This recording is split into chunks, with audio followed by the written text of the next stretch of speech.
Hello and welcome back to Three Pints and a Clean Sheet. This is episode 99 and we have a very special guest. Kyle Pagan has returned to the podcast. How was your weekend, Kyle? Uh, it was good. It was good. That's actually won, so it's about the best weekend I've had in football terms for about like 6 months. Well, glad to hear it and we'll get on to Hearts later on. Robert, Kyle, how are you? How was your weekend? Good. We were running some coasters at the Alton Towers. Yes, we were at Scarefest. So if you were on our socials on the Instagram anyway, we put a wee clip up a lovely photo of me and Kyle at Scarefest then. So obviously we weren't watching the games live, but I was nearly chucking my phone on the tracks, getting notifications from some games that we'll go on to talk about. So Yes, we yeah, will. And though not talking about it this weekend, I was at Cardiff 5, Plymouth nil at the weekend. Uh, Very much enjoyed myself. The Plymouth fan I was with didn't enjoy himself as much, but we can't all be winners. And if you're managed by Wayne Rooney, then you're a winner less often. Just at Newcastle. He's managed to squeeze it in. Well, He's managed to squeeze it in. you made it from the run order, so we had to bring it up some way or another. Yes, anyway, the Premier League was back this weekend, and we're not going to talk about Newcastle in any great detail because they were shit. But we will start. Arsenal, only team at the top playing on Saturday, had the chance to go top in the half-5 kickoff against Bournemouth, but were beaten 2-0. Thoughts? I'll go first if you want. I think it's games like that where Arsenal are going to be kicking themselves because although City seem to always concede an early goal, they always come back. That was a sore one for Arsenal fans, I would say. Obviously, Saliba was initially a yellow, then raised to a red. Evan Nielsen was through on goal. He was going to be right through. So I don't know if Greg might have a Let's different clear point this on up that. right now. It is not a red card. It should never be a red card. There is, even if you want to debate whether it's a yellow or a red card, the one thing you can't debate is that it's not is that it's clear and obvious, because it's definitely not clear and obvious. It's True. not what So, VAR was brought in for. so the first time I watched it, I was the same as you. I didn't think it was a red card at all. Because the thing you've got to look at, like, I don't think the distance from the goal actually makes a difference. I think it doesn't matter whether you're 20 yards or 50 yards. You're either through or you're not. And I think Evan Nielsen, he is through, but he's not even controlled the ball. And I think that's a really, really big factor for me. Like, I don't think you can say it's a clear goal scoring opportunity when he doesn't have he doesn't actually have possession. Like, all it takes is like one poor touch, and he's either Saliba's caught him or Ben White's getting back because he's definitely getting there first. He's well ahead of Saliba. Like, Raya's backpedaling, but he's not got so little to do that it's that he's definitely through on goal. I think the big problem is, and like you said, like, it comes back to that clear and obvious. Like, is it a clear and obvious decision, or is it just on the cusp between a yellow and a red? And I think we've seen decisions through the weekend, like the Chelsea Liverpool game, which I'm sure we get onto, where it was it's not as much of a foul or not as much of a sending off as Saliba's one, but there was a point where Jota was through on goal and it was only given a yellow. So we see these decisions be given a yellow, so you can't go from Stonewall to definitely have to overturn that. And I think you go, Greg, sorry. I I was was going going to say, I to say, think we call for consistency. That's the point I'm going to do. We always call for consistency, and that's a good example, to be honest. Right, now you go. I was going to say it's interesting to see the initial reaction, which I was furious by, was to just accept it was a red card in the studio and after the game and on Match the Day. The only people I've seen actually call out the fact that it's contentious is Dean Ashton on Sky and Mark Halsey, the ex-Premier League referee, said, Dean do Ashton you know was what? on, I think that's a yellow. Dean Ashton was on Sky saying that Thomas Tuchel winning the Champions League wasn't that great of an achievement when he got the England job. So if anything, him saying that encourages that it was a red. I mean, yeah, fair. For me, the distance thing does make a difference, but not in this case. Like, the distance criteria is there because if you're free with no defenders in front of you and someone fouls you at the edge of your own 18-yard box, that should never be a red card, even if it's the last man. If it's the edge of Well, your we've own seen it. 18-yard box, that's too far away. Well, you've seen it with Joachim Anderson. He got sent off at the weekend because again, he was on the edge of the 18-yard box. He fouled the Aston Villa player. I can't remember who it was, and he got What? sent off because he's the last man. Yeah, that one's fine. I'm saying if it's the edge of your own 18-yard box. Because there'll be some sorry, people yeah. saying that's last man. If it's the edge of your own 18-yard box, it's never. That's why that criteria exists. Fundamentally, if you're in your own half and you're like doing it, then it should never be a red card. Evan Nielsen wasn't in his own half. I know, but it's very close. I'm saying, like, for folks saying, oh, the distance doesn't matter, the distance absolutely matters. I took it as he looked like he was going to be through. I mean, but I will take in the point of, I never really considered Pagan's point of he didn't quite have the ball in his possession at that time. So I'll take that one. It's the ball's interesting. what, But 15 yards in front That's a of big him? swinger for me. That's a big swinger. He's getting onto the ball, but he's got to take a good first touch, and that first touch decides whether or not it's a goal scoring opportunity or not. Yeah, that's swing for me. Like I'm not in agreement with Greg. I don't think the distance actually makes that. Like you're either through or you're not. Yeah, that's why I thought initially watching that I thought red. I agree with you on that one. I know Greg doesn't, but that was my thought process to start with. I at no point thought that it was going to be anything other than a yellow card. I was absolutely flabbergasted that VAR got involved. Greg standing there watching it this. Like, it's, as you say, not only I could accept it if it was like a through ball that's on the ground as well. Like, I could see an argument for that. The ball is also bouncing. Like, there are so many things. That's the questions I would ask myself. Like, there are 4 criteria, but the main question I would ask myself is, what does the player have to do to score a goal from here? And the answer is run to the ball, control the ball, move the ball towards the goal, shoot. There's like 4 things there. If it was control the ball, shoot. If it was run towards the goal, shoot. That's fine, but it's a multi-stage process. He also has to go further away from the goal to collect the ball. Yeah. My understanding is it's last man, so last man's a red card. Not always, though.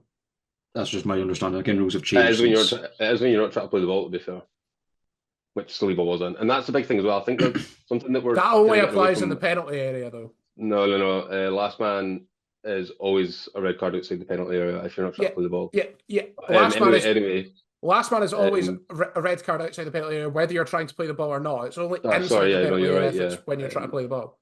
But Saliba's dragging him down there while he's got a chance, because he's never going to catch him. The other thing we're getting away from is the fact that why give the referee the decision to make? You're at the halfway line. Like we're saying, he's got all this to do. Why pull him down? Why do it's just a stupid challenge. And things like that I think are going to cost Arsenal this season.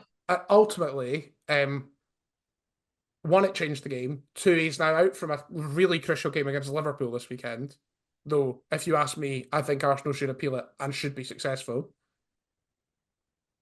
Will they? I don't know. I don't. I think it's disingenuous. A wee bit disingenuous to say it should be successful because you can see why they sent him off. I think there's enough doubt that it shouldn't be, like, that an appeal should be considered. I'm also going on the bar of, like, the previous bar seemed to be if VAR upgraded it, you'll never get an appeal successful. But now we've seen the Bruno Fernandes one, which I think was also on the line between yellow and red. A red was given and it's been appealed successfully. I think this time, because it's like been upgraded rather than not stuck the referee's decision, they won't be successful. But I think it's like, if Arsenal don't appeal it, I'll be very surprised. Yeah, I think they will as well. Anyway, there was a whole second half that happened, and Bournemouth managed to score 2 goals. I was going to say, we might not agree on this, but there's one thing we can agree on that. What a hit from Christie. I don't usually give him much credit, but I thought it was a lovely strike. It was. It was a brilliant goal. I think, it's obviously a worked one. They pointed out on Match of the Day how well the centre-backs and the bigger players to hold off the Arsenal from like being able to charge out to Christie to block the shot. And you can see like the pass from Kluivert as well, like just a little layoff just to put it right into his path to run onto it. It's a phenomenal goal. Yeah. And then obviously the second one is a decent-ish penalty. Right decision. I like Kluivert. Does well. I know when he was breaking through Rome, no, he didn't break through Rome. He broke through Ajax and went to Roma. There was a lot of hope or a lot of expectation that he'd go on and do really well. And I'm quite glad to see he's doing that now because he's sort of on the fringes of the Holland team, and he's scored a few goals last season. He's obviously started or came into that game and done really well from off the bench. Hopefully, it'll be something that kickstarts him because I remember always being quite interested in how he got on being the son of Patrick. And Greg, I know it. Here's a stat for you, or maybe Kyle, you've been our traditional stat man, but that's Bournemouth's second ever win against Arsenal. which stops quite mental. It really is. Doesn't come often. I was going to say, the last thing I was going to say on this is Bournemouth are no pushovers, especially at home. We know that. Bournemouth held out Chelsea for a really long time earlier in the season. Bournemouth are going to be completely fine. Like, it's just a bad result for Arsenal and they happen. But this can't keep happening. Just when they get red cards, they don't win games. That's the Yeah. stat that I heard on Who's Match of the Day. They were saying when they get a red card, they just capitulate. They've had loads of them as well, apparently. It's like 18. Three now this season. 3 this season, and well more than any other club in the last 3 or 4 years, I think it was. Since 2019. There's clearly a disciplinary problem there under Arteta, and I think it kind of comes from the way I think football hipsters will call it a low block. But the way Parks of Us, the way like goes to like the dark arts of football. And I think that kind of shows in the way that they're getting more red cards than anyone else. It reflects like his personality as well, I think. Arteta is someone who likes that kind of thing, and as a player kind of did. But he just like at some point you have to like, and I know it'll all be about passion and that kind of thing, but every single Arsenal red card this season, none of them have been particularly unlucky. They've all been stupid. Well, 2 for kicking the ball away. Yeah. 2 for kicking the ball away, and this one, where as much as I want to argue whether it was a yellow or a red or not, Saliba's done it because he thinks he's going to get a yellow for it. And he hasn't. Yeah, he's like played the game and pulled the slot machine and lost. Yeah, I agree with that. A roulette wheel would have been a bloody better analogy, Greg. I enjoyed it. I just think I like the slot machine. When Kyle said getting sent off leads to lose, I just felt like it sounded like Michael Owen going, they don't win when they don't score goals. But like, teams tend to I knew what you meant. It was just the way my brain. No, I'm going. I'll see you later. Anyway, Sunday afternoon, we'll start with the early game. I've put them the wrong way down there in order, but it's fine. We'll start with the early game. We'll start with Wolves 1, Manchester City 2, and we'll hand straight over to the man who is a Wolves fan as well as a Hearts fan. Well, I don't know where to start. It's obviously promising from Wolves. They changed the shape for this one. We've been playing with a back four, and it's really, really hindered the fullbacks, especially like Ryan Aitnouri plays his best football when he's on the wing back as opposed to fullback, and he's been getting caught out quite a lot. And Nelson Semedo just can't defend at all. So giving him more cover is always a good thing. But it was better. It's been far better.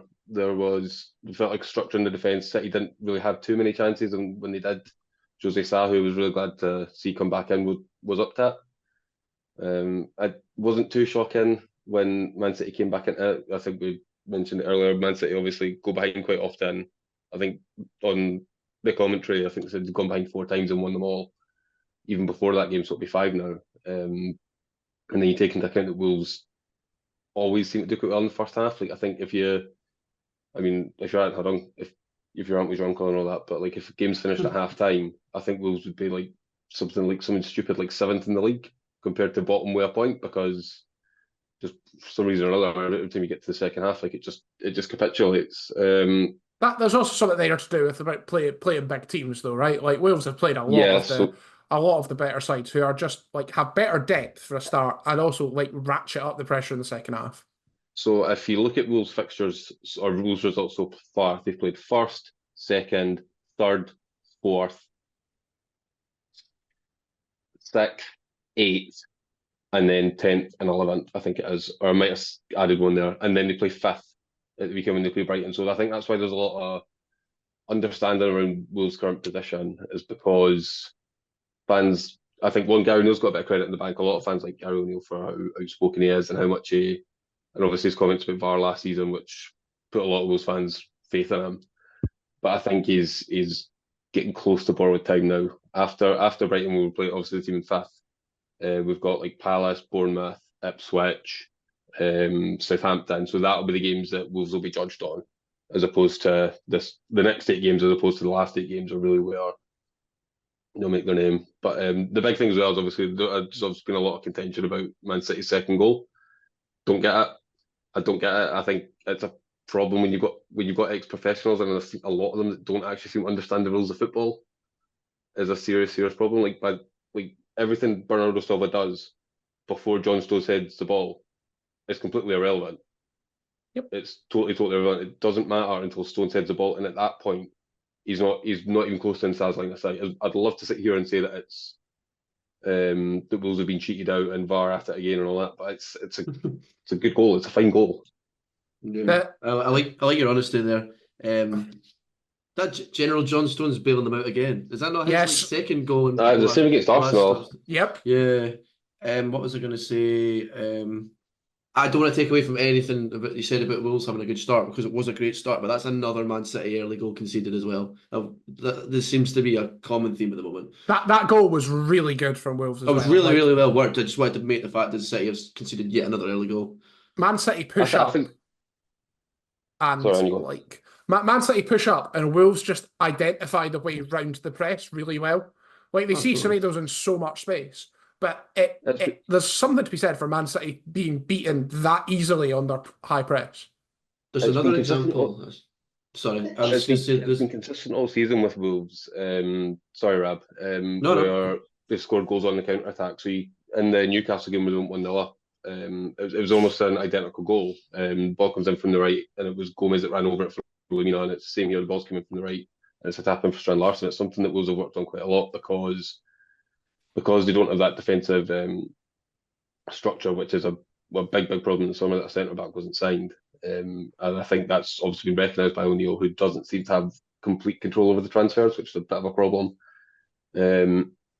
But I think he's recognised that, and so he's tried to shore that up and just work on like getting players back in the defence, and then just breaking quickly with guys like Cunha that can run, Ait Nouri that can run, João Gomez is all over the pitch, and I think that's why Wolves were able to break down City so easily. But I think, Rab, you made a really good point that it's not the first time.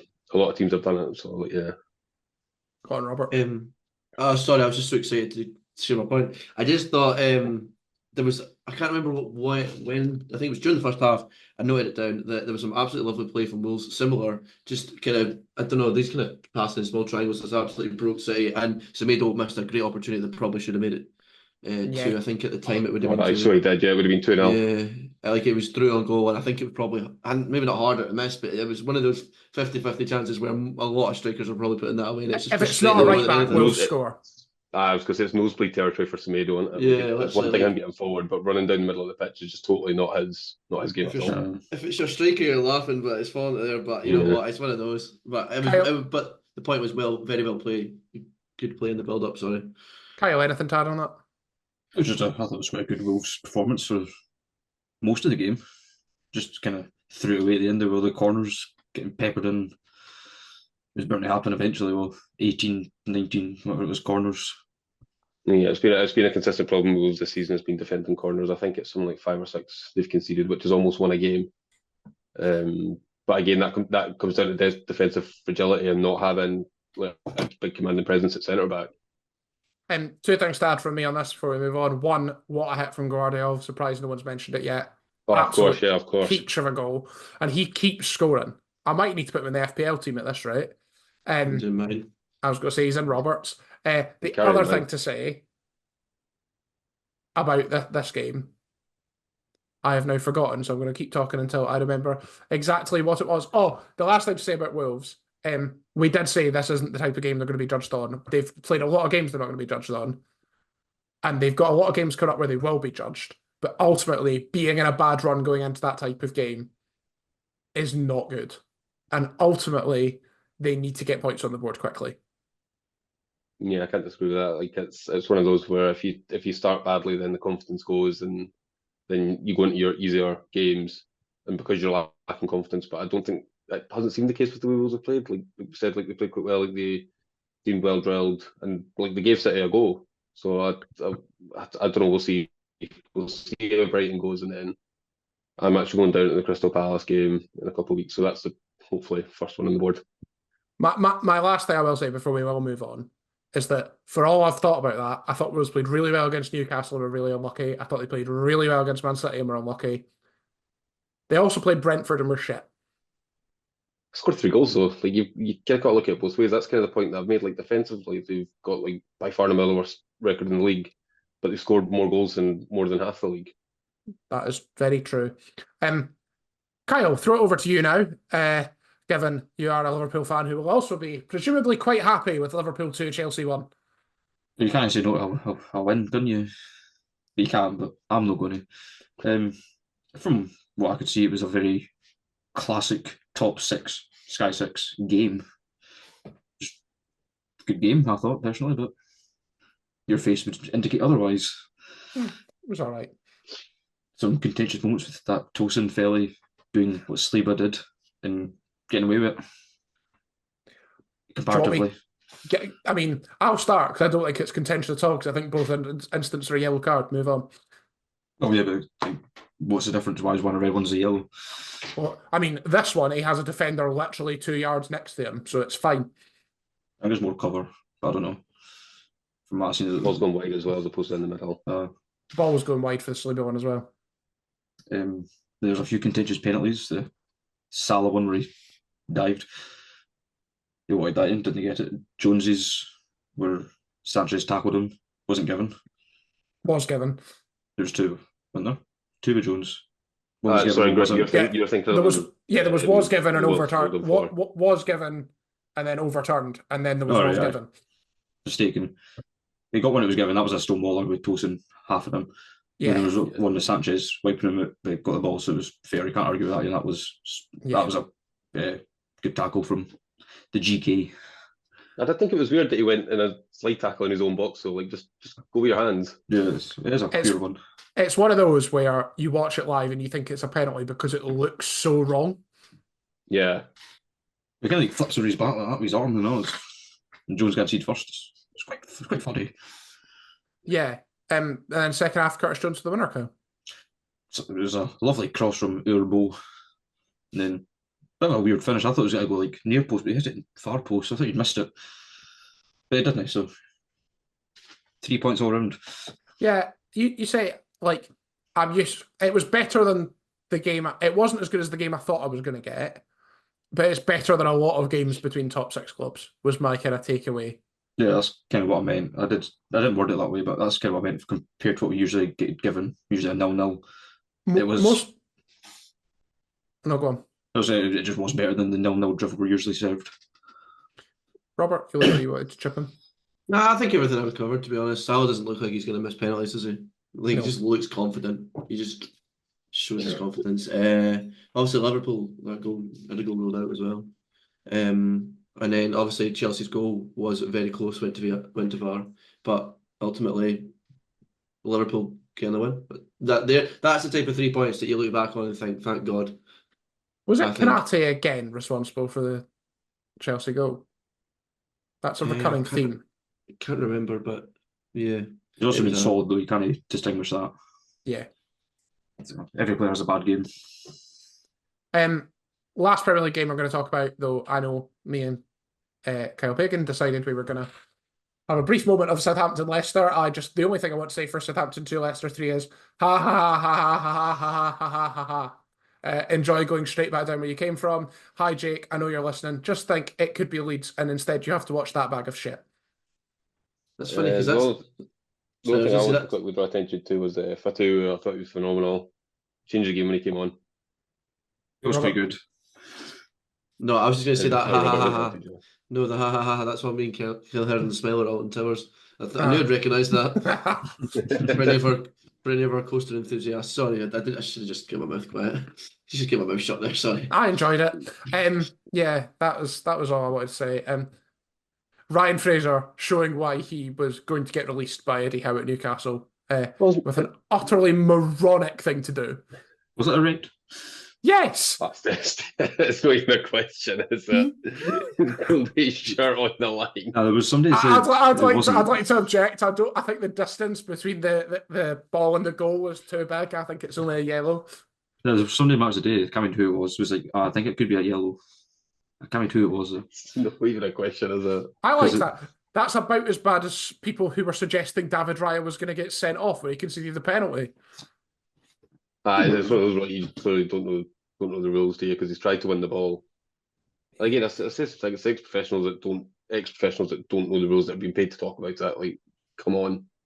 And yeah, we'll go on to another game of the red card. This is the last Premier League game we're going to talk about. Sorry, I didn't realise that a short pull was a red card. To be fair, I mean, it was last man. I It's know. not the shirt to go with it.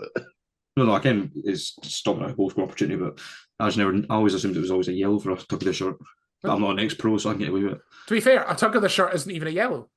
Well, clearly Yeah, not. It's only because 95% of them are stop a promising attack. I suppose. And it was on the line, so Yeah. I'm not an ex-pro, so I can get away with it. So Wait, I thought your Heston days were ex-pro. Okay. Last Premier League game we're going to talk about, Spurs 4, West Ham 1. I didn't see this live. This was when I was watching Cardiff batter Plymouth. Notably, I turned around at 1-0 West Ham and went, okay, Ange is a fraud. I was right. And then Spurs scored 4, and then I had to keep my mouth shut. I think start with talking about the good things about West Ham, because there really isn't much of them in this game. But the goal for Kudus, well, they scored, so the goal for Kudus is really good. It's a really good finish. It's really, I'd say, well worked goal, but it's clearly something they've worked on trying to overload that side, because about 5 minutes before they had the exact same chance and he placed it over the bar that time. So it's clearly something they've worked on and something that Lopetegui's done right. But I think beyond that, like there's nothing good you can say about West Ham in that game. Go on, Robert. Obviously, great start from the boy Kudus, and then he turned into realised he was playing the wrong sport. I enjoyed watching Match of the Day and seeing him turn into his MMA days. I cannot remember for the life of me who he was kind of squaring up to. They both kind of go for a push, but he decides to stick his hand in his face. He also manages to get his shoulder in Richarlison's face. And then I think there was probably on the cusp of something else going to happen, and I thought, you know what? He didn't get Pappy Sarah. Yeah. I was going to say, he hit two folk. Yeah. And then Richarlison walked into him. I think Richarlison's went and get involved, and he's just turned round too quick. Yeah. I don't think that was the malicious bit, but the other two were. It's surprisingly similar to the red card in the Cardiff Plymouth game. If no one's watched that, that's also funny, because it's also a monumental head loss, where similarly, player on the ground gets a free kick, defender kicks ball into said player, and then player who gets ball kicked into him absolutely loses his head. In Sissoko, for Plymouth's case, he decided to grab Perry and G down the neck and push him to the floor. Similar idea. Yeah. My only other points there were I thought Spurs looked really good going forward, and Son could have had a lot more. He was close to a hat-trick, I believe. I don't know if the first one was actually given to him. The shot was on target, but it kind of looked like it went off the defender. No, it was an own goal. It went as an own goal. Cool. I wasn't sure because it was on target, but I did question that. Obviously, he got his second, and then there was a third. I think he rattled the post as well. Yeah. The other thing I'd say... Sorry, no, you go. They really brave to take James Maddison off at halftime. Really brave to take James Maddison off at halftime. It worked. Got the midfield kind of strengthened because West Ham were losing that, and yeah, worked. Scored 3 more goals. Kulusevski looks really good this season. Yeah, I think the way players in general look really good for Spurs. I think that's pretty much where their goals came from. It came from getting in down the wings. I think it kind of showed that West Ham were really quite narrow in that game, and I think that's quite clear it's not worked for them. I think it's something Lopetegui's always tried to do. He's tried to play quite a narrow defence and just deal with the balls as they come in, but it's not worked for them. I think I said at the start of the season, not obviously on here, but I think that I wasn't actually that convinced by the defensive things. Like I think Kilman was a good sign and he was a good player for Wolves, but he's not a commanding centre half. And I think Wan-Bissaka, who really, really looked suspect in that game, especially for the second goal that Adogi set up, with how little he's played for Man United, like at the end of the day, there's a reason for that. Yeah. Kyle, anything to add before we go? I just think West Ham will struggle with the next 3 games without Kudus. Going to be their only shining light for the season. Get Moisey back. I think that's maybe not the worst idea I've ever heard for you. It was the wrong idea to get rid of him. Yeah, it was an odd one, wasn't it? It was really odd. Other things that were odd, we're going to move on to an absolutely mental game that I am still frustrated no one picked up for the telly. Celtic 2, Aberdeen 2, moving into Scotland. First time both teams have dropped points this season. Oh, yeah, it was. It was. I was listening to Open All Mics at the time, and Open All Mics were going absolutely mental. Well, I think everyone kind of thought it was game was done at half time when Celtic were 2-0 up. Me too. You thought, oh well, that's the title race over because Rangers certainly aren't in it on to next season. But no, they give a good cut in themselves, Aberdeen. No, unbeaten for a reason, aren't they? Yeah, looking good. Aberdeen are looking very good. Like, there's no doubt about it. Saying that, we were obviously on an Aberdeen podcast at the start of the season, previewing. I think it was the ABZ podcast, for a shout out for them. Obviously reviewing before, and Aberdeen looked very good against Queens. We even said that at the time, like, although it was a Premiership versus League One side, you were like, they played good football. And also, Shinnie got a goal in that game as well. He seems to be loving his life at the minute. Yeah, just obviously both teams. There was also Aberdeen had a goal ruled out, as did Celtic. I mean, it could have been more. The Aberdeen one, like 5 years. I didn't think it was a handball. It epitomises my problem Shock. with the handball rule. Like, it's a handball and it's not a goal. But ultimately, should it be handball? Probably not, because he knows nothing about it. And what's he doing? He's not. His hands isn't up there. It's not. Oh, Philippe Clement's came out. No, I agree. If there's a problem with being ruled out, it's not because the referee got it wrong. It's because the rule's wrong, and that's what would need to be changed. But I think you got to give a lot of credit from Jimmy Tilly even before then, just to get them back into the game. Like the subs that he made, he brought in Sockler, who went on and scored. He brought in Duke, who obviously had the goal disallowed, and then had that amazing block right at the end that he celebrated like a goal. And you have to give Tilly a lot of credit because it's the first time he's Aberdeen side, maybe second time if you include going behind against Hearts, but he came back into that quite quickly, and they're still favourites for that. Whereas like Celtic, we've been 2-0 down. It's the first time he's Aberdeen side to face any real adversity, and he's looked into it, and he said this is what we need to change, and it's worked for him. And you hear a lot often about teams that go to Celtic Park or Ibrox and they don't play the right way because they park the bus, but it's worked for him. He's got it right. He's hit them on the break, and he's came away still, like say, still in the title race, still top essentially. And there's not a lot of managers that can do that. So a close goal was lovely. So I just wanted that. It was such a well taken goal. It was one of those 1-on-1s that was just, he didn't look like he was going to miss. Kyle, like I said it before, it's a good game for the neutrals. 2 goals, could have been a lot more, 4 goals, sorry, could have been a lot more.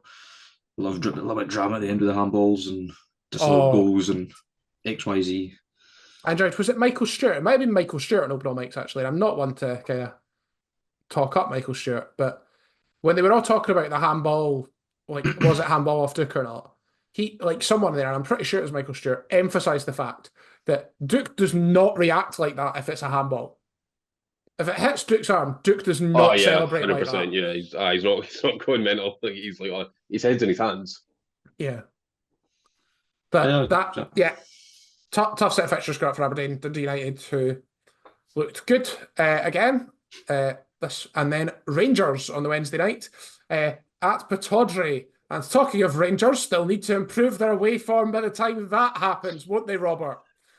Very much so, yes. Obviously, I was away at the weekend, but Kyle did show me the score, and I did let out a large shriek in the queue for Nemesis, and that was just looking at the wait time that were about to experience. And then I saw the score. It's just not good enough. Another sore result. The fan base, just not surprisingly, like, I think Clement's lost a lot.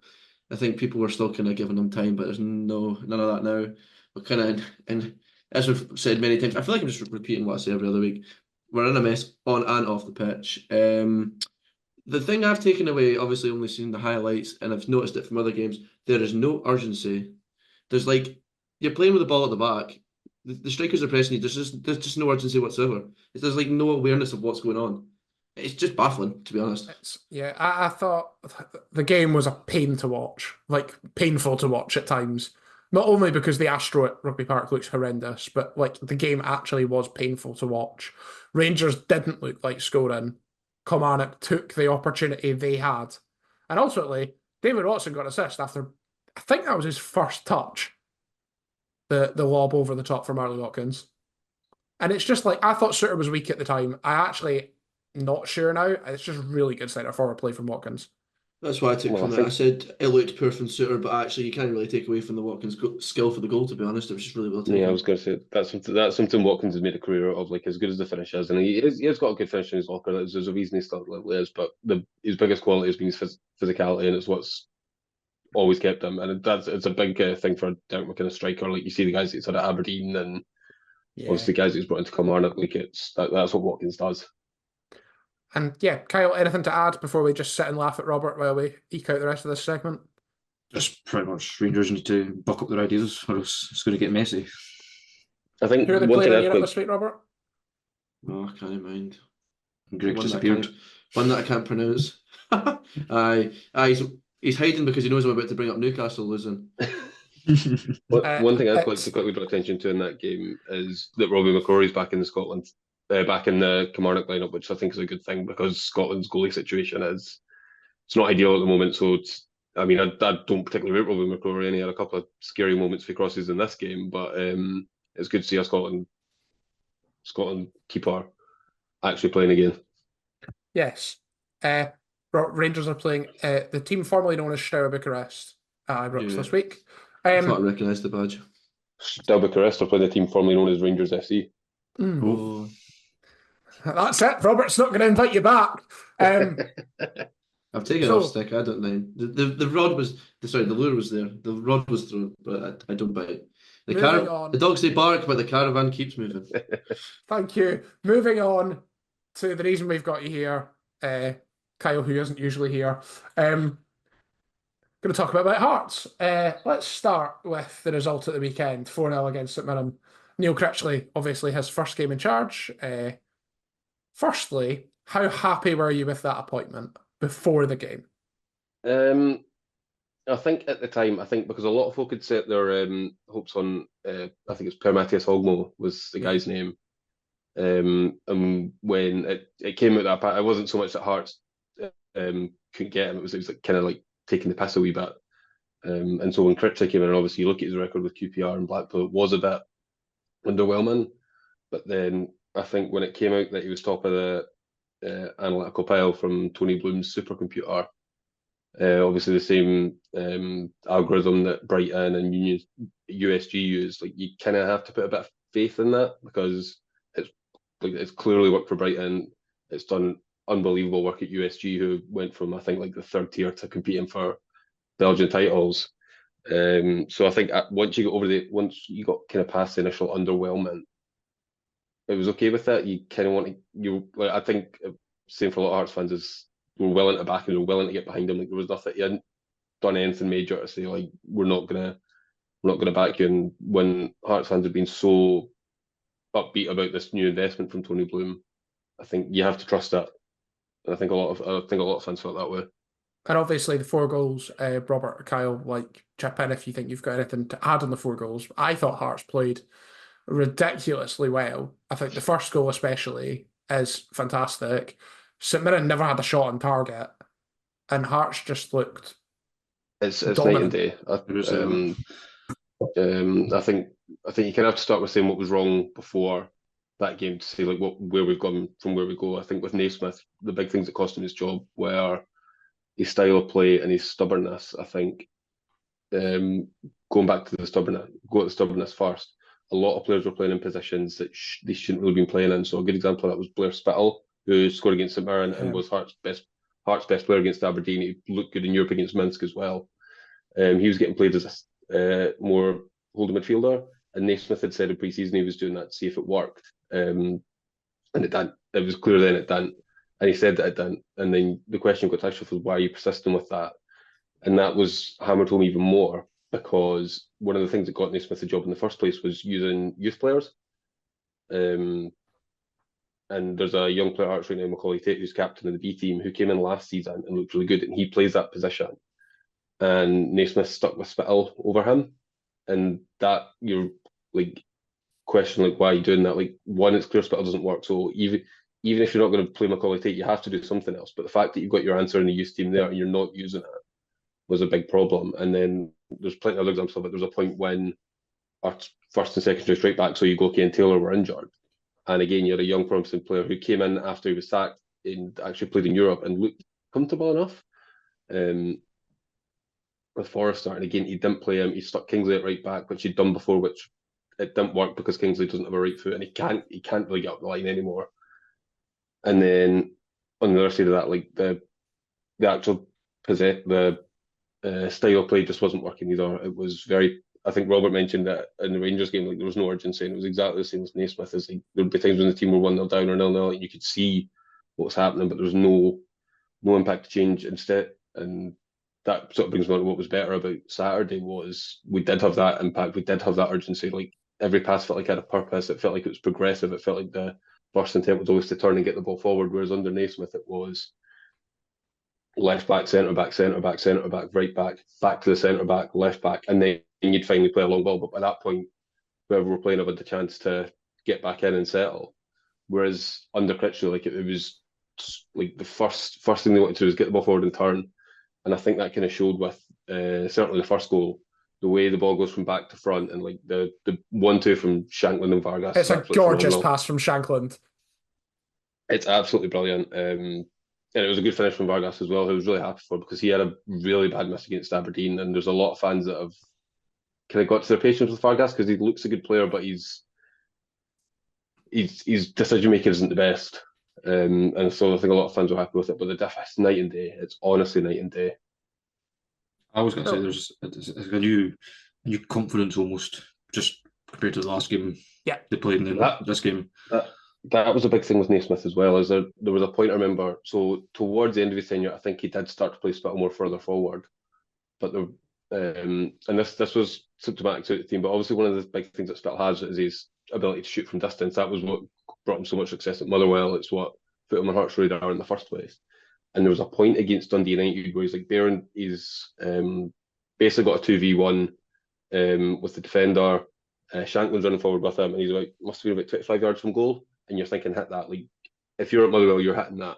And he tries to pass it off to Shankland, and you go, why on earth? Like, you are one of the best long distance strikers, if not the best in the league. Why on earth are you passing that? And I think that was just the difference in confidence. Like, it seemed to be stripped of the squad from Naismith, whereas now players want the ball, they're asking for the ball, they're trying things like that 1-2 with Shankland and Vargas that they otherwise didn't seem to try under Naismith. Yeah. Obviously, Edinburgh Derby this weekend. Hibs will be out without skipper Joe Newell after his stupid sending off against the United. 2 minutes to laugh at the Hibs collapse, conceding in the 93rd and 99th minute. Joe Bursick, obviously the young keeper on loan from Club Brugge, responsible for probably both of them. Definitely the second one. The first one, he hams it He straight pans back it into a bad area, middle. doesn't he? I think the problem with Hibs has been that like that night, obviously looking at that game, 93rd and 99th minute collapse. It's not the first time it's happened this season. Whatever. There's a verb known for we have the verb. We've got a word for it. But you've seen it against, I think Kilmarnock was a 92nd minute equaliser. Somebody else, it was an 88th minute. Dundee, 88th minute equaliser. Even Motherwell, it was an 80th minute winner. Like there's clearly something a problem there that's not seeing them go the full 90. And to bring it onto the goalkeeping point, one of the things I think it's a big reason they could go down is because you see a lot of squads that, like if you look at some of the teams to go down, like Dundee United with Mark Bergetti, that was a squad that was like probably about 8th or 9th with any other goalkeeper in the league, they finished about 8th or 9th. But because the goalie was so bad, that's what's seen them relegated. It was the same with Hearts with Joe Pereira. It wasn't a good squad, but it was enough to stay up. But then because your goalie was so bad, that's what's going to cost you. And that's the biggest fear for Hibs at the minute, is if they don't get someone in January to not throw balls into the net, then they could be in real danger. Yeah. Obviously, we had mentioned the fact that this could be potential for one of the worst games anyone has ever seen. Pre-Hearts getting Neil Critchley. I don't think it's going to be that bad anymore, so we won't reflect on that. What we will reflect on is the fact that Hearts have to play in Europe first. Luckily, it's at home this week against the Monia from Cyprus. Last thing we wanted to ask you, before we ask what your score prediction is for the derby, is what are the expectations for Europe? I've already said I think in the position Hearts are in, it's a little bit of a distraction, but what are the expectations and how do you think Europe will go? I think if you'd asked me this before the Minsk game, the answer would be a bit different. But because we beat Minsk away, I think it has to be getting through the league phase now, because realistically, you should be needing 9 points. Omonia is a winnable game. Petrocub is a must win game. I think anything less will be serious questions asked, and just have fun along the way. I don't think Hearts fans take it too seriously. I think it'd be amazing to get out the league phase, and with it being easier now than it's ever been, I think there's a really good chance of it. But I think you hope for the best. And having beaten Minsk, I think there is an expectation there now that we do go that step further. But like you say, like it is a bit of a distraction. I think with the position Hearts are in the league, that has to be the focus. But you see where it takes you. Cool. Lastly, score predictions for the derby this weekend. It's on the telly, 0-0. Robert? No, honestly, I don't know. I think these games are too hard to predict. I think if you'd asked me before the St Mirren game, I'd have a very different answer. But I think Hearts have got enough to win it. Maybe 1-0, 2-0. I could see. I know Hearts are gonna. Well, I think Hearts are gonna win. I don't think it'll maybe be as obviously a 4-0 win. It's convincing. I think it might be a 2-0. I could see a 2-0. Hearts take it though. Kurt? For me, I'm thinking maybe a wee 1-1. Just be the telly players up for it. That sort of thing. A wee cheeky 1-1. I think Hearts have got it. I think I've seen enough from Hearts and enough shit from Hibs to know that I think my money would be on Hearts. Good news is the good news for you, Kyle, who's not usually here, is that Kyle, who is usually here, has said it's going to be a draw. So you know that that's not going to happen. And on that note, we're going to move on. We are going to play the transfer game. So we are once again playing the transfer game. I'm once again in charge after my loss to Kyle last week. Three-way transfer game this week. Because it's a three-way transfer game, we've added a couple of extra players. So it's now 8 players. There is once again a connection between all of the players. To recap the rules for anyone who doesn't know, going to give the guys 5 clues, starting with the first clue, which gives you 5 points, which is the year and the fee, then 4 points for the position, 3 points for the country, 2 points for the club they left, and 1 point for the club they joined. The guys will get 1 guess at the connection, which they can say by saying they'd like to guess the connection. If they get it right, then they will get 2 extra bonus points. If they get it wrong, then that is their guess used. Should also be said, just to ramp up the pressure a bit, that Kyle Pagan, the guest, is the reigning 3 Pints to Clean Sheet Showdown champion, and therefore has everything to lose. No pressure. Rab was the only person that beat me, so. Only because I played you first. Yeah, that was your first time. The nerves got you, but I'm not taking anything away. I got a win. And we will start with player number 1. 2007, £1 million. Steve Wick. Oh, Kyle first. That doesn't help. Guest first. Joe. Oh, Joe. No. Kyle. Stephen Whittaker. No. Robert. I was actually thinking a different Stephen, of the Fletcher variety. No. 2007, £1 million for midfielder. No. Bellamy. Barry Ferguson. No, I don't hear what normal Kyle said. Barry Ferguson. Yeah, Barry Ferguson's a no. Whatever Robert said was also wrong. I was going to say Lee McCulloch. That is also wrong. 2007, £1 million for midfielder from Scotland. What helps? I'll go to that national team now. I'm coming in. Scott Brown. Nope. Bob. Robert. I can't remember if he was. I think he might have been a midfielder. I don't know. Christian Daly. Nope. Charlie Adam. Nope. 2007, £1 million midfielder from Scotland, left Hearts. Paul Hartley. Paul Hartley, 2 points. That's fair. Using that famous unknown player Paul Hartley. Yes, that famous unknown player Paul Hartley who left Hearts to join Celtic for £1 million. Fun fact, he's from Abingdon. Delightful. The services or the village? He lives at the services. Delightful. Brilliant. You've run into him in Burger King. Anyway. 2018, £1 million. I think I know the theme. Osmond Soul. Nope. That's the category. Pass. Robert. Pass it all. My brain's gone mush. 2018, £1 million for a winger. Harry Mackay. Nope. You're so confident as well.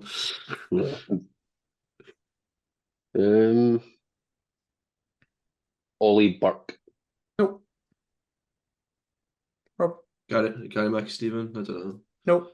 2018, £1 million winger from Scotland. Jamie Walker. Nope. Fraser. Nope.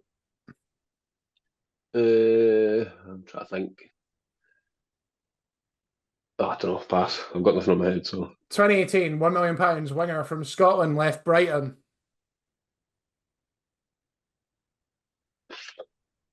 A winger. a Scottish winger from Brighton. Yep. Must have been a young player. Did you say a million? 1 million. 1 million. Fucking hell. I feel like we're going to be kicking ourselves here. It's going to be somebody stinking it. Oh, get you, Anya. Nope. Oh, bastard. 2018's a bit past this time.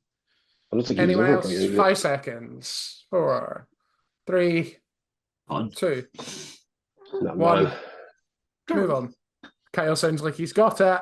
No. 2018, £1 million winger from Scotland, left Brighton and joined Rangers. I think. I knew you were going to say Rangers. I knew it was coming. Jamie Murphy. Jamie Murphy, 1 point. Right enough, aye. Jamie Murphy, 1 point. We read it. Well, That's the right. streets Don't need to go forgot. over that. 2013, £2 million. Harry Mackay. Nope. Scott Sinclair. Nope. 2013, 2 million. I don't know. Ryan Christie? Nope. 2013, £2 million for striker. Jordan Rhodes. That's Nope. before it's time what we're talking about. Stephen Fletcher. Nope. McBurney. Nope. 2013, £2 million for a striker from England. Oh, I knew it would be a curveball. Yeah, the Dwight curveball has Gale. happened. It's not Dwight Gale. Jamie Vardy. It's not Jamie Vardy. I know who I want to say, but I can't pronounce his name. Is that Cool. Uchi Feli? Nope. Jake Piazza. It's Fair not enough, that guy. Uche Piazza, no. 2013, £2 million striker from England, left Norwich City. Grant Holt. Grant Holt, 2 points. Oh, I was going to say that. He's a wrestler, sure. Left Norwich to join Wigan. His connection's far-fetched as anything. Cool. Next, Yeah, 2011. 2011, £350,000. David Templeton. Nope. Lee Wallace. Nope. Even for now. I think it's a bit early, but I'll go. Jason Cummings. Nope. 2011, £350,000 for midfielder. Jason Holt. Nope. Um, It's not your body double. John McGinn. Nope. That's before its time. Pass. 2011, £350,000 midfielder from England. God. That's a good July. Being vague. Yep. Got nothing here. 10 seconds. Joseph Barton. Nope. I was going to say Jack 5 Rodwell, but I seconds. think it's... Nope. No. Rubinho. Nope. What? 2011, £350,000 midfielder from England, left Bournemouth. Oh, what's his face? I don't think Bournemouth fans know who was at Bournemouth in 2011. Oh, 2011. Oh, shit. I thought it was 2018. Nope, 2011. That's why Robert writes it down. No, not a clue. Pass. Pass. 5 seconds. Eddie Go on. Howe. Nope. I can't remember the guy's name. Nah, it's gone. 2011, £350,000 midfielder from England, left Bournemouth to join Burnley. Burnley. Nah. If you don't get it in 5 seconds, I'll give you an extra clue. It's 4, stupid 3, face, no. I thought it 2, was. Jack Cork. 1. Nope, not Jack Cork. Right, you can all come back. Robert, Kyle, do you have a guess? Then I'll let you all come back in with an extra clue. No.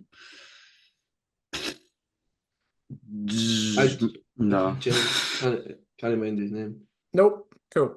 Extra clue, you can all come back in. He doesn't like people who eat KFC. Marvin Marvin Bartley. Bartley. Marvin Bartley, I heard Kyle Palmer first, 1 point. I don't think that's very fucking fair. I've never played a rule like that before. I said this before you said the clue, to be fair. You did say that before you said the clue. I chose to ignore you. 2016, £5 million. Oh, I'm going to interject there. If that was the other way around, he would have walked out by now. Honestly, he would have walked out and taken that to the half. But I'm going to take that on the chin, and you can repeat that because I wasn't listening. 2016, £5 million. Alfredo Morelos. Nope. Patrick Roberts. Nope. Well, we'll whip out Pagan's answer. Scott Sinclair. Nope. 2016, £5 million goalkeeper. For him. No, him. Davy Marshall. Correct. Ooh, that was a good answer. 4 points takes it to 8-0. Any connection guesses yet? Struggling here. We've had 5 players. I'll read them out again. Paul Hartley, Jamie Murphy, Grant Holt, Marvin Bartley, Davy Marshall. I've got a rough idea. I've got one. Do you We've want to do it? all played for Hibs. 2 points, all played for Hibs. When did Paul Hartley play for Hibs? Early on. I can vaguely mind he played for Hibs. I don't know why. It's actually Jamie Murphy I can't mind played for Hibs. Well, I was going to say if I'd After known Rangers. The Hibs after Rangers, yeah. I was going to say if I'd known Paul Hartley played for Hibs, Paul I would have got it Hartley ages played for ago. Hibs between 1998 and 2000. He made 36 appearances. Did he actually? Yep. I had no idea. Before St Johnstone and then Hearts. Yeah, I knew he was at St Johnstone. I didn't realise he Yep. played so many teams for Hibs. So that should make the rest of it easier. 2016, £10 million. Why? Jason Cummings. John Mc... Nope. No, it's not him actually. I Notes caught myself both. there. I caught myself. Didn't Okay, say it. so I didn't say guess it. left. I caught myself. I heard John McGinn. In 2016. Yep, £10 million. Hibs player. Not actually from Hibs, but so I'll just keep going. 2016, £10 million. Striker. Martin Boyle. Nope. Stephen Fletcher. Nope. No, I've had him. I don't know. Keep going. Nope. 2016, £10 million. Striker from England. Hold on, is it Dwight Gale? It is Dwight Gale, 3 points. I was thinking, I couldn't mind his name. Left Crystal Palace to join Newcastle United. I should also say the previous one was David Marshall's transfer from Cardiff to Hull. Robert, 2 players left to get you some points. It's currently 10-5. It's not over. 2 5-pointers inbound. 2014, £3 million. Jason Cummings. Nope. John McGann. Nope. Oh no, he's there when they won the cup. What did you say it was? Sorry, 2014. Yep, £3 million. What's that wee felly called? Davy Gray. Nope. 2014, £3 million for midfielder. Oh, Liam Henderson. Nope. Hanlon? Scott Allen. Is Hanlon the midfielder? Nope. Kyle, did you say anything? Scott Allen. Nope. 2014, £3 million midfielder from Scotland. Scott Brown. Nope. 14, 3 million. Why'd you pick Hibs as all teams? Nobody can Hibs players. We did an Edinburgh Derby preview That's why you pick Hearts. because he'd know them all. True. Paul? Yeah. Just Nope. What was it? 2014, 3 million. Yeah. 5 seconds. For midfielder. 3, 2. Jordan Abita. Nope. It's not even a midfielder anymore. 2014, £3 million midfielder from Scotland. Have we done that? Yeah. yes. Yeah, left them to United. Ryan Gold. Ryan Gull, 2 points. 10-7. Oh, dude. Comebacks on. Pens comebacks on. Robert can also get some points. No. Last player, 2011, £300,000. Stephen Whittaker. Nope. Jason Cummings. Nope. Matt Doherty. Nope. 2011, £300,000 from midfielder. Oh, shite. Scott Brown. Nope. 11 midfielder. Daniel Carmichael. Nope. I considered that. I really did consider that. That's quite a good one, actually. I forgot It was he quite at hard Hibs. to make a transfer that didn't involve Hibs or wasn't free. Could I just sign him for Kilmarnock Juniors?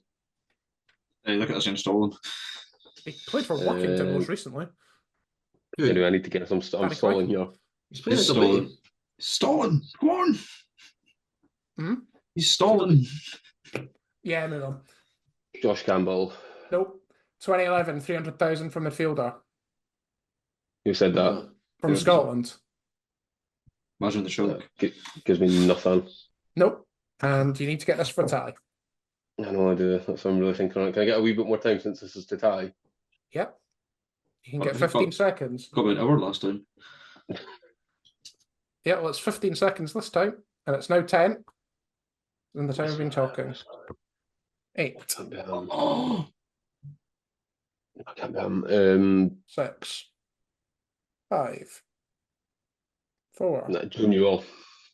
Nope. I think Barry Ferguson. Nope. Robert. Nah. Well done, Kyle. Well done on the win.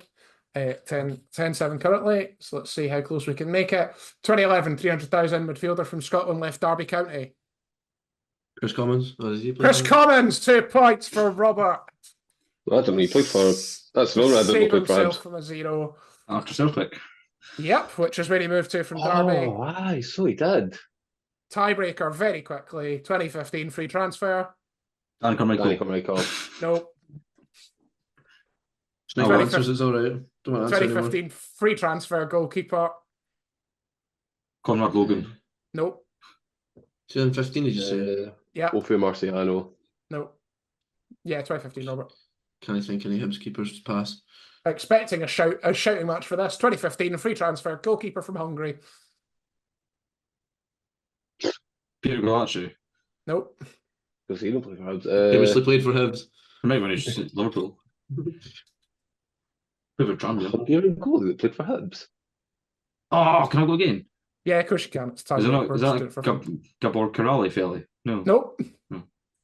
There are Some- people screaming. Kyle Hammer, how are you not getting Is this? it- He moved to go on, Robert. He moved to bloody Liverpool in this transfer. Is that Bogdan or something? It is Adam Bogdan. There's no one I forgot about him. That's He's another one that. I thought he was Irish. suppressed memory. I don't know why. I thought he was Irish. Just because he's ginger. Yeah, because he was ginger. Oh Suppressed dear, I mem- might have to cut that bit out. Anyway, before we go, fancy Premier League update. Kyle. Do we have to? Yes. Well, there's games still to play, so things may change. Doubt it somehow. Bottom is not me. I'm no longer bottom, so unlucky. Ali. I'm 12th, so just doing bits, doing good bits. Greg's up at 9th somehow. I don't know what sort of fucking cheats he's pulled at his bum. Thank you, Emmy Martinez, for carrying me this week. What a Strong boy. stinking penalty that was, by the way. It really was. He did nothing. Um, Emmy Martinez and Raul Jimenez carrying me. Up at 7th is Robert doing better, climbing up the What table. what a season I'm having. I was first for about 2 weeks. Then the fans were letting me out. I was like third bottom. Then we're back to mid-table. I mean, I'm not... Pagan's pulling away, but the other top three aren't You too far spoiled away it from now. me. Oh, top three. Everyone knows the answers. Top I three. didn't. It's Kieran Thompson sitting pretty in third. Jacob Benson sitting pretty in second. And our special guest is sitting in top of the pile. Oh, First I place. was If gonna- you can. if he continued to celebrate, I was going to remove him and say he had to leave, but it's a shame because he was actually quite humble about it. It's a fucking change. I know, it does. And on that note, it is now time for all of us to leave. We will see you next week. Next week is episode 100, so keep your eyes out. We will try and do something special for you all, but make sure you're tuning in, and we will see you very soon. It's goodbye from Guest Kyle. Bye. Bye from Robert. You know. It's goodbye from me, and Kyle will sign us off. Godspeed. Delightful.